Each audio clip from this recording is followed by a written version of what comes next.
पशुपतिनाथबाट म निस्किसकेँ र यहाँबाट चाहिँ मेरो यात्रा अब स्टार्ट। बाबुको नाम चाहिँ उज्जवल। थ्याङ्क यू है, तपाईँहरूको साथ सपोर्टले गर्दाखेरि हामीलाई झन् प्रेरणा मिल्छ जर्नी गर्ने होइन। यस्तो गाह्रो भयो नि त्यो उकालोमा, फर्स्ट टाइम साइकलले यत्रो लामो यात्रामा निस्केको है। पहिरो आएको कारणले चाहिँ यहाँ एकतिर मात्र छोड्ने अनि जाने गरेको छ। साइकल लिएर म यस्तो ठाउँमा आइपुगेँ कि यस्तो डेन्जर ठाउँमा क्या।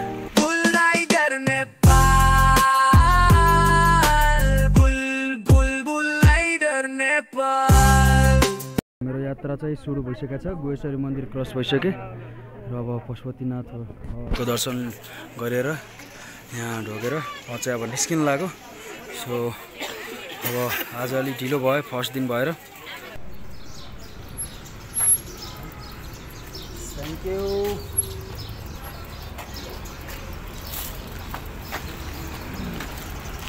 सो यहाँ पशुपतिनाथबाट म निस्किसकेँ र कतिजनालाई थाहा होला म यतै बस्छु र यहाँबाट चाहिँ मेरो यात्रा अब स्टार्ट। भर्खरै राजा बाबु जो मेरो बच्चादेखिको साथी क्लासमेट होइन, पहिला स्कुल पढ्दा बच्चा गाउँमा होइन बाल्यकालको साथी हो, भर्खरै भेट्यो र ऊ यहीँ बस्छ राधे राधे नजिकै। खुसी लाग्छ केटाहरू साथीहरू जब बाटोमा भेट्छ होइन, खुसी लाग्छ। यही जर्नी भनेकै साथीभाइहरूलाई भेट्न मिटअपको लागि हो कि खास गरी भन्ने हो भने साथीभाइ भेट्न क्या रमाइलो लाग्छ कि। ओके देन आफ्नो लाइफ त यस्तै हो। So let's go, ready for ride.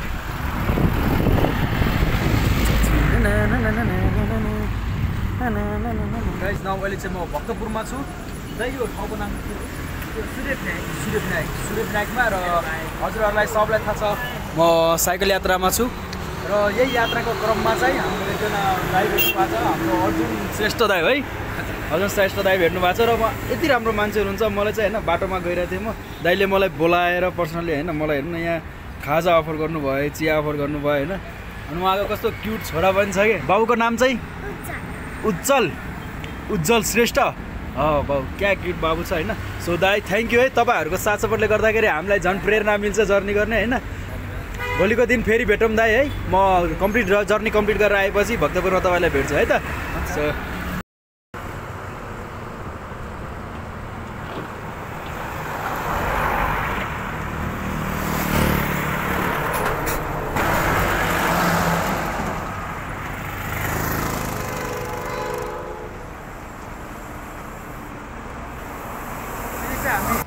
सँग आइपुग्यो र यो ब्याकग्राउन्डमा हेर्नु भइरहेछ नि भगवान् शिवजीको स्ट्याचु, पछाडि यो काठमाडौँ भक्तपुरको बाटो यहाँबाट र यता मलाई जानु छ यता धुलखेलतिर। र यस्तो गाह्रो भयो नि त्यो उकालोमा, एक त फर्स्ट टाइम साइकलले यत्रो लामो यात्रामा निस्केको होइन। अहिले के तर छुट्टै एक्सपिरियन्स छ, बबल रमाइलो भइरहेछ होइन, इन्जोय भइरहेछ। गाडीलाई धरी गाह्रो भइरहेछ क्या आउनुलाई, म साइकल लिएर आइरहेको छु कि। सो यो भन्छ नि अहिले गाह्रो भएपछि भोलिको दिन सजिलो हुन्छ। वाह न्यू एक्सपिरियन्स है। यस्तो थाकेँ कि बनेपा आइपुगेँ र बनेपामा एकजना भाइ थियो मुजफ्फरपुरको, उसको होटेल छ। होटेलले सोध्न गयो अनि छैन भन्यो, एकजना स्टाफ रहेछ त्यसलाई सोधेको, मुजफ्फरपुरको भाइ त्यसको नाम के हो भनेको, खै म त चिन्दिनँ भन्यो।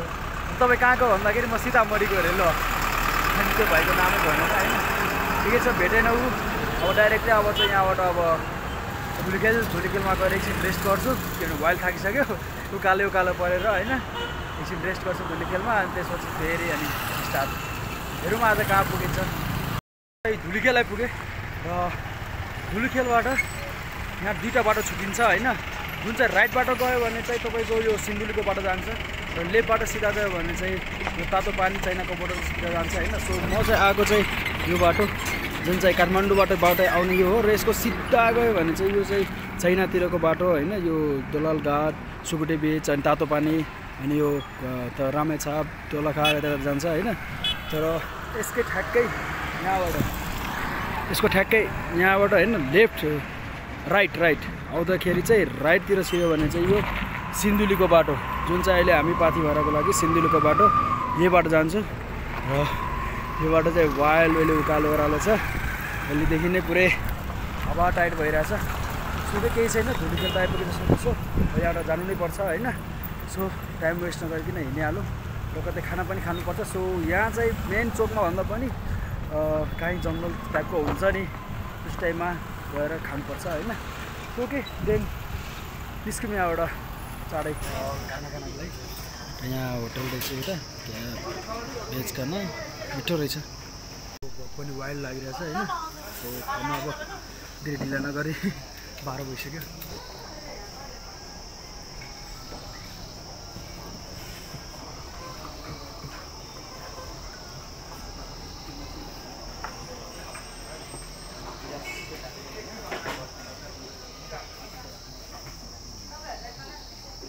दिदीको होटल छ, उहाँले चाहिँ मिठो खाना खुवाउनु भयो, धन्यवाद है दिदी।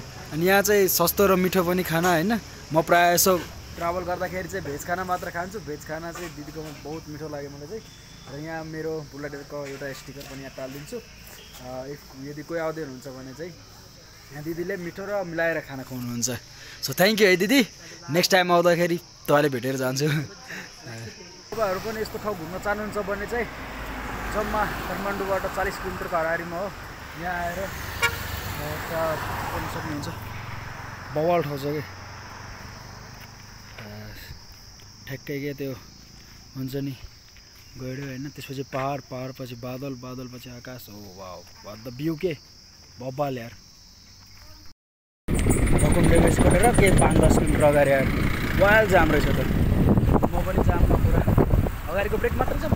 हामी मङ्गल टारको आसपासमा छौँ र यो अस्ति पहिरो आएको जुन थियो नि, त्यो पहिरो आएको कारणले चाहिँ यहाँ एकतिर मात्र छोड्ने अनि जाने गरेको छ। उताबाट अहिले आइरहेछ। यो चाहिँ जाम त हेर्न सक्छ 2 ठाउँ 3 ठाउँ चाहिँ रोकेको छ क्या। एउटा अलिकति यहाँसम्म रोकेको छ होइन। फेरि त्यहाँ पर छ क्या, त्यो देखिरहेको छैन होला होइन। त्यहाँ अलिअलि देखिरहेको होला नि, त्यो सबै रोकेको छ क्या। त्यहाँदेखि पुरै माथिसम्म रोकेको छ होइन। अनि पल्ले पिलो पठाइरहेछ। त्यो अस्तिको पहिरोले गर्दाखेरि बाटोसाटो बनाएको छैन, बनिरहेछ। सो तपाईँहरू पनि सिन्धुलीको बाटो आउँदै हुनुहुन्छ भने चाहिँ बाटोको अपडेट लिएर आउनु है, पानी सानी परेको बेला।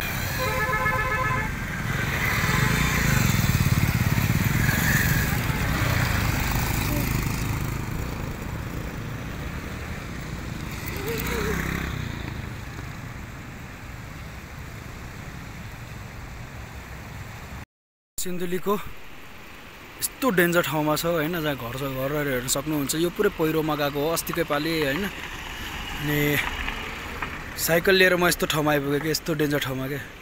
बेलुकाको 6:45 भइसक्यो होइन। र फाइनली 7 बजी चाहिँ म यहाँ होटल पुगिसकेँ, जहाँ चाहिँ एकजना मेरो दाइ हुनुहुन्छ, बहुत क्लोजली दाइ हुनुहुन्छ होइन। उहाँको गाडी चल्छ यो बाटोमा र उहाँले मेरो लागि होटल बुक गरिदिनु भएको थियो। त्यसको लागि धेरै धेरै धन्यवाद दाइलाई। यो होटलको लोकेसन चाहिँ यो झाङझाली रातोमाटो सिन्धुली रे, झाङझाली के भन्ने थियो त्यही रहेछ। अहिले थाकेको छ। सबभन्दा पहिला चाहिँ अब रुम गएर फ्रेसेस हौँ, रुम कस्तो छ गएर हेरौँ होइन। यहाँ ड्रेन खोल्नु पऱ्यो, सबै झोलासोला राख्नु पऱ्यो। वाइल्ड थाकिरहेछ क्या। आजको डे बवाल भयो होइन। लगभग मैले 100 किलोमिटर कभर गरेँ, किनभने यहाँ मैले होटलमा सोधेको होइन। गुगलले चाहिँ एक्ज्याक्टली लोकेसन देखाइरहेको छैन कि, घुमाएर बाटो देखाइरहेछ अहिले पहिरो आएर होइन। बट यहाँ होटलमा सोधेको 100 किलोमिटर यहाँदेखि काठमाडौँ चाहिँ होइन। यो रातोमाटो भन्ने ठाउँमा छु। सो धेरै एक्साइटेड यार। 100 किलोमिटर मैले आज कभर गरेँ। र यहाँ रुम हेर्नु न, कस्तो बवाल रुममा बसिरहेको छु कि। यहाँ त अलिकति यो सामान राखेर फोहोर भएको छ। यहाँ चाहिँ बस्छु म होइन। र खाना पनि मस्त खुवाएँ होइन। यो सब मेरो भोला दाइले गर्दा भएको हो। So thank you so much Bhola दाइ होइन। तपाईँले भाइलाई माया गरेर रुम बुक गरिदिनु भयो, खाना भनिदिनु भयो है, त्यसको लागि धेरै धेरै धन्यवाद। अनि आजको डे भवालै भयो। सो अनि थाके पनि छु आज होइन। अहिले साइकल कुदाए लाइफको फर्स्ट टाइम यति धेरै के यति टाढासम्म आएँ म साइकल लिएर। सो धेरै पुरै भनौँ न एउटा पार्ट दुखिरहेको छ कि बडीको, निन्द्रा पनि लागिरहेछ अनि हल्का फुल्का भिडियो पनि एडिट गर्नुपर्छ। सो आजको लागि यति नै गाइज। तपाईँहरू सबजनाले मलाई साथ सपोर्ट र माया धेरै गर्नुभएको छ, त्यसको लागि धेरै धेरै धन्यवाद। अझ साथ सपोर्ट र माया तपाईँहरू गरिराख्नु होला। झन् म नयाँ नयाँ एडभेन्चर नयाँ नयाँ जर्नीहरू लिएर आउँछु। सो थ्याङ्क यू सबैजनालाई। ओके अहिलेको लागि good night, bye bye, see you tomorrow. Okay good night, bye by.